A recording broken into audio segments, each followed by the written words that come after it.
Hey fellas, I want to help you guys out by doing a video of what I think would probably be a good starting practice for U10, U12, U14.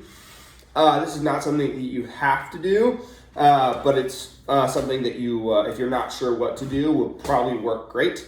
You guys know the age bands better than me. I feel pretty confident about this working for U14 well, but less certain. I haven't coached as much. I'd like to work with the U10 and the U12 this year more and kind of understand what works better for them and understand that. So you guys probably know better than me what exactly will work for exactly your age bands. But it's just to help you guys out. I think this is probably a pretty good practice plan for a first practice. I think there's a general video that about kind of general practice schemes. So this kind of fits into a mold of 30 minutes of kind of non-contact skills, 30 minutes of contact work, and 30 minutes of playing kind of a more broad game that's more rugby IQ, kind of putting it all together kind of thing to finish practice with. So anyways, I love the idea of starting practice with a game. We have a problem with kids coming late. Doing something really essential when kids aren't there is not a good thing. Not starting on time because kids are late is not a good thing. I like the idea of starting with a game because then the kids don't want to be late because a really fun thing is right there at the beginning of practice. Also, something like the circle game, which I put here, is a game that you could start that when you have 5 kids, and you could start playing it with the 5 kids who are there by 4:55, and they'll have a great time and get some work done, and it'll be fine. So anyways, circle game, if you guys aren't familiar, is a really simple keep away game. I'll just explain it briefly. You basically put a bunch of cones out in a circle. I like to make the circle pretty big, so this diameter is like somewhere about 15 to 20 meters across, so a pretty big circle. And then you can vary the numbers a lot depending on, basically it's keep away. So let's say if I have 4 kids in the drill who have a ball, and they're trying to prevent a tagger from tagging them, and there's like 1 tagger in there, okay? And he's trying to tag whoever has the ball, and these guys can, if they've got the ball, they can run around with it to prevent themselves from getting tagged, or they can pass it before they get tagged. If they get tagged with the ball, or if the ball falls to the ground because it's a bad pass or a dropped pass, then whoever the tagger is switches with whoever made the mistake. So he's got a penny on, he's trying to tag people, somebody drops a pass, he gives the penny to that kid who dropped the pass, and then he's on offense while the kid who dropped the pass puts the penny on and he runs around trying to tag people. This can be a little tricky because you want to avoid kind of 2 scenarios that you want to avoid. Scenario 1 is this kid is not very athletic and he's slow and he's like shy and he's not aggressive and he's like stuck in the middle and these kids are just like passing all around him and that's miserable for him. We want to avoid that. An obvious thing is to have 2 taggers, but something that we also want to avoid, like if they're U10 and there are 2 kids who are tagging and only like 3 kids on offense, they'll basically never make a pass before they get tagged, and the offense won't have any success, and it'll be kind of stilted. So getting that right can be tricky, and you kind of have to gauge. With the high school level, with decently athletic kids, I find that 4v2 works really well, 3v4 doesn't, 3v5 works really well, 3v6 works pretty well, 3v7 doesn't work well because the offense gets too good. Kind of like so that'd be like 4 versus like 7 starts. Anyways, I don't usually go beyond. I try to get 2v4 and 3v5 as much as I can and kind of close to those numbers. So anyways, that's a little bit long-winded, and you might have other games in mind. I can think of another one, especially at younger ages. If the passing and catching, they're really struggling with that a lot. You could think of some kind of evasion game like Capture the Flag, which I'd be happy to explain if you're not sure how to play that. But that'd be a great way to start with just a lot of running and evasion and agility, and then no ball involved, and numbers can be loose. So anyway, that's a good example of a game you can play kind of starting at 5 minutes early, play for the first 10 minutes of practice, encourage kids to learn each other's name, have a good time, they get warmed up. And then you're ready to do kind of a more concrete beginning of practice. Everybody should be there by 5:10. And you start with passing skills. Partner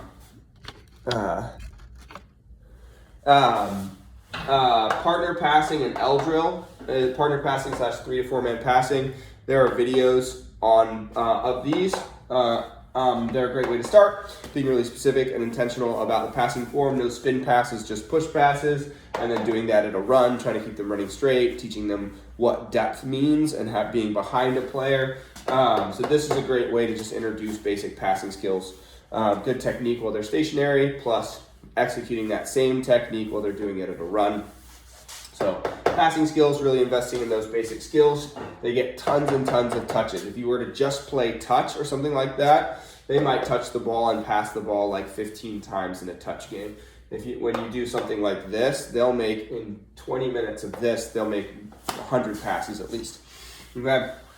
And then for the contact, working on contact starting at the beginning, very beginning, because there's just so much contact in rugby, and starting with tackling, which is kind of the most technical and the most difficult contact skill, but also not being super, super intense on the first day.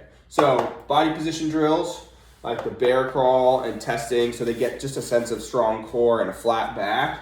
Those videos are on playlists as well, on the body position playlist.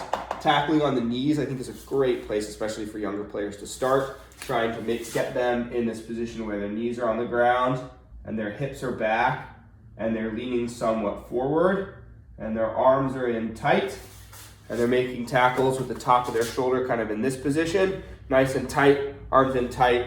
But there's no, footwork is like pretty tricky, and like stepping in and all that stuff is a lot, and it can be really overwhelming for kids when they first start learning how to tackle. So I think the tackling on the knees is great because it cuts all that out, and it's just about shoulder and arms and falling on the ground, and it's a lot closer. And you can start it with just a walk. So even your most timid and unsure players can tackle somebody at a walk, and it's really not scary, and they can build up their confidence at that. So tackling at a walk. And something that you will find is a lot of your players will have a tendency to walk and then stop.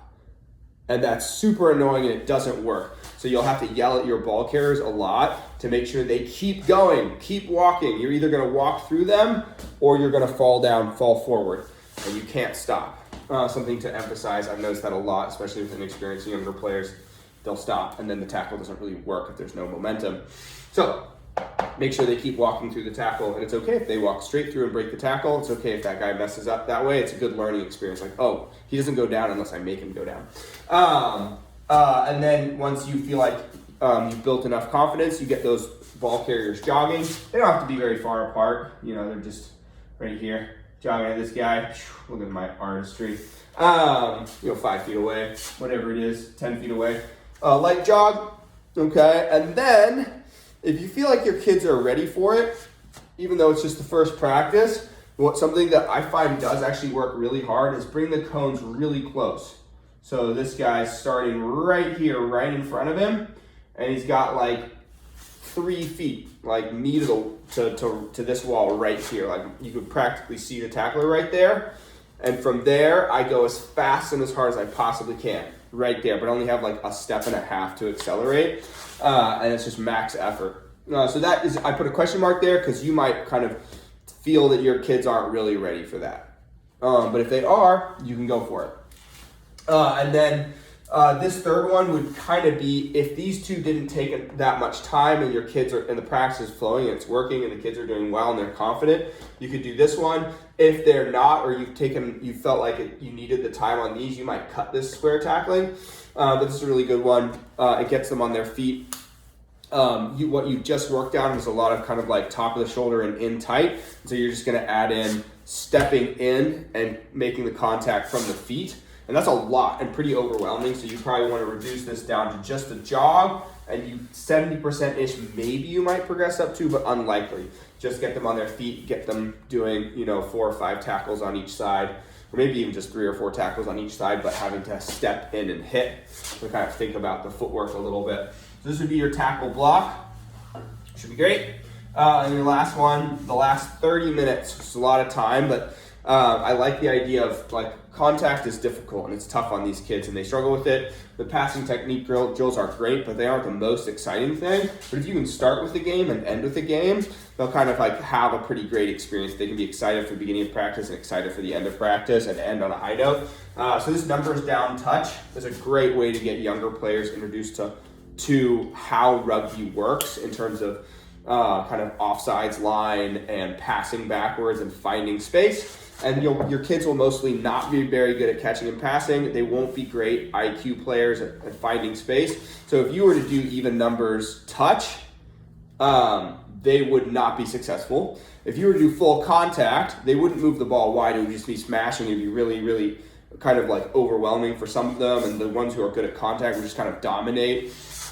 So numbers down touch is a great way to get them kind of developing an IQ and a sense for where the space is and working together.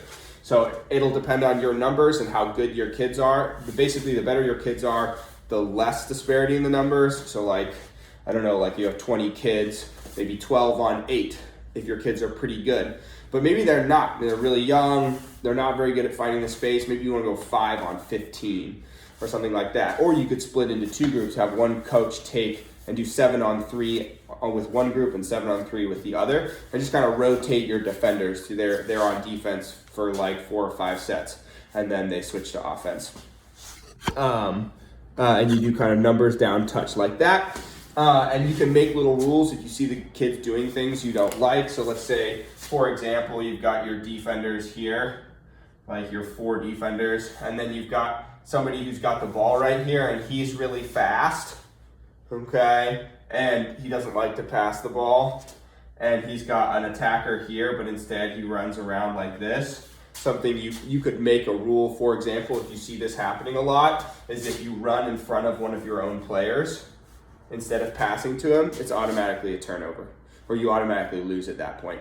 And so you force him to make this pass, and he's not allowed to run past this guy. And you can make little like kind of extra rules. If you notice that your kids are just pick and going a whole bunch, you could say, you know, if you pick and go, if you're the first guy who picks up the ball and you get tagged, it's a turnover. I wouldn't do that unless you see a lot of that, because it's good for them to pick and go if there's no defender there. Anyways, those are just some examples. You can kind of manipulate the rules and the numbers so that it's not too easy for the offense to score, but they also do score with a fair amount of consistency as long as they work hard and pass the space.